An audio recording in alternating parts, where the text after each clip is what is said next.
ninyo ang Panginoon. Bahagi yun, tayo ngayon ay nasa linggo bago dumating ang pagliliwag ng Kristong Hari. Next Sunday ay Christ the King.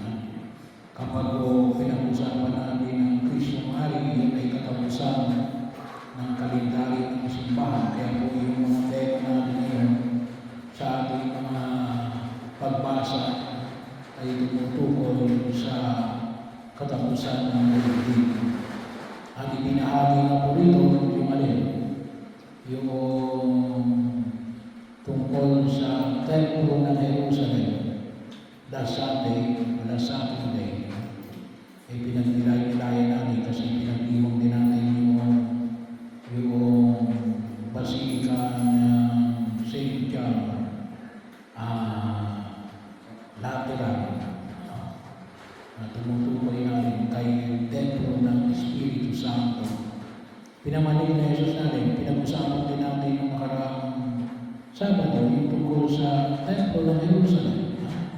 Sabi na natin, yung unang Templo ng Jerusalem na pinagawa ni Haring Solomon. Yun ipangarap ni Haring David. Pero si Haring Solomon ang nagpagawa. Nasira noong tinatawag natin Babylonian exile. Kasi sinakop sila ng mga Babylonian. Yun yung mga Babylonian, mga Iraqis. Ngayon, panahon na ito. So, yun naman ay naibalik kasi noong sila ay natalo ng Babylon, yun naman Babylon ay natalo ng mga Persian. Hindi yung mga Persian, yung present day Iran. Kaya noon, si Haring Cyrus ay ipinangako na sa mga Israelita o natawag nila yung Babylon ng mga Persia. Pinapalik nila yung mga Israelita na in-exile sa Babylon.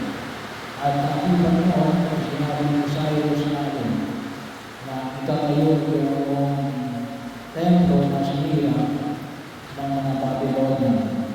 At unti-unti napagawa yun.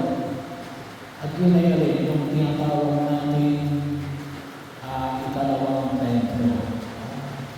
O tawagin din po ay Temple of Zerubbabel and Temple of the Hill kasi ay pinaayos nila ang pinalaki ni King Herod bago dumating sa Jesus, yung King Herod the Great. So, kaya hindi ang tawag sa ikalawang templo. Na nasira naman, yan ang tuloy sinabi ni Jesus. Wala ang bato, maririyan sa kapwa bato. So, kasi sinira ng ilang 70 year 70 ay ang 2025.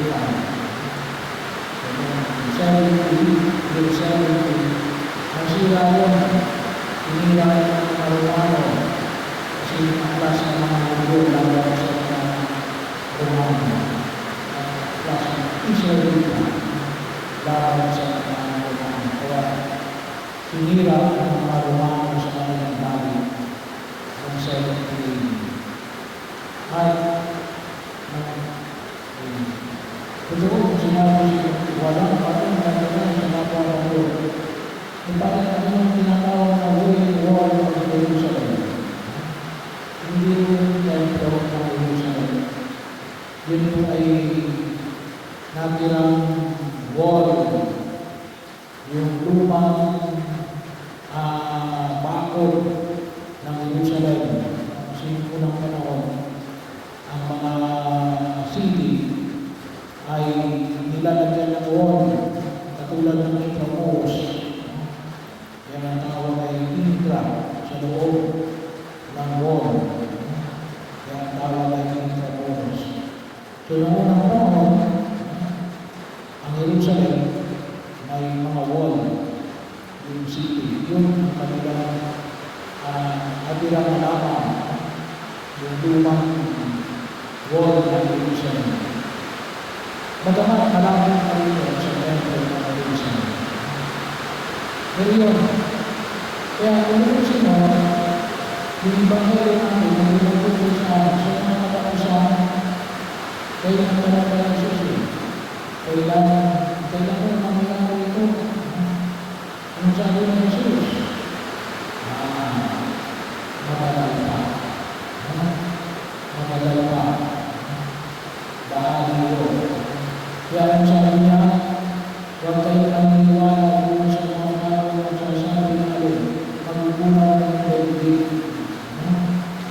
Marami na nangyari na sa iba't ibang tao ng mundo na mga nagsabi na magugunaw ng daigdig darating sa Jesus. Ang sabi ni Jesus, huwag kayo naniniwala. Pero ano yung sigurado? Yung sigurado ay may tatlong sigurado na hinihingayang na sa ngayon. Darating ang pamilya. Darating ang pamilya.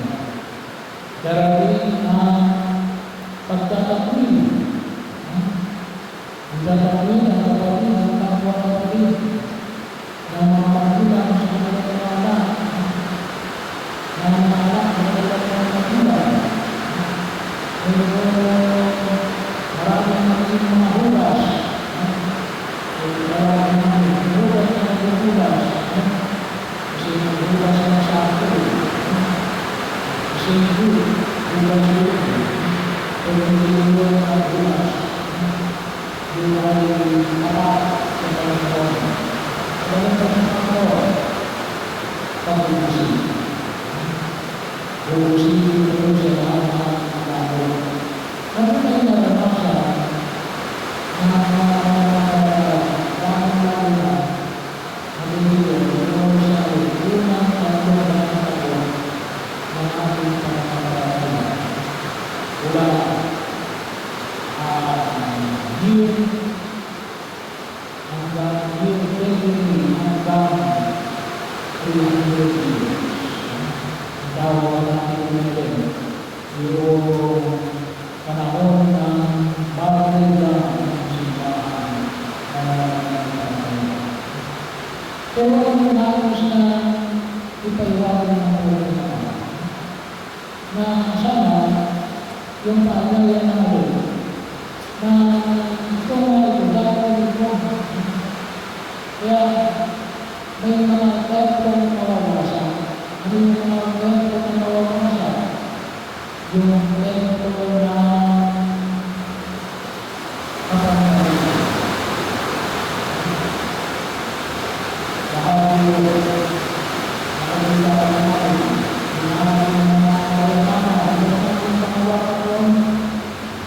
yung templo na kapangyarihan, pagkakilala, yung ating pride, yung ating katanyagan, kung sino yung pinamahawakan natin templo. At pangatlo, yung templo na kaayusan, kasiyahan, comfort. Kasi bahagi yun, nakakala natin, yung pagtulong kay Jesus ay comfortable, may kumasisimba. Kailangan sila magsisimba. Kapag comfortable lang sila, kung kailangan yung pinangulan, saka sila hindi magsisimba. Bahagi yun ay sana makita natin, hindi natin makakalimutan ng Diyos. Ating salita na hindi tayo comfortable. Kaya bahagi yun, kaya kahit na malinay, Isalangin natin sa Diyos. At ano yung nais na makita ng pumamigay? Yung pananampalataya na kinalin ang paglakas. Hindi uminas puro. Isa ko sa problema natin ng Pilipino, magaling lang sa simulan. Hindi yun, kinakailangan magaling natin hanggang sa wakas. Kinakailangan. Kaya ang sabi mo sa Ebanghelyo, maging tapat hanggang wakas. Yun ang hinihingi sa atin.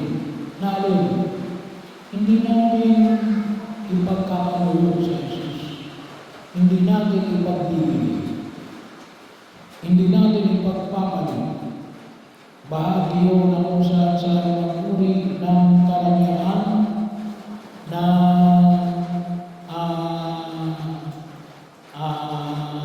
kagandahan ng ating katatayuan o ng anumang uri ng kayamanan. At yun na, makikita po natin. Kaya, sabi nga natin, yun ang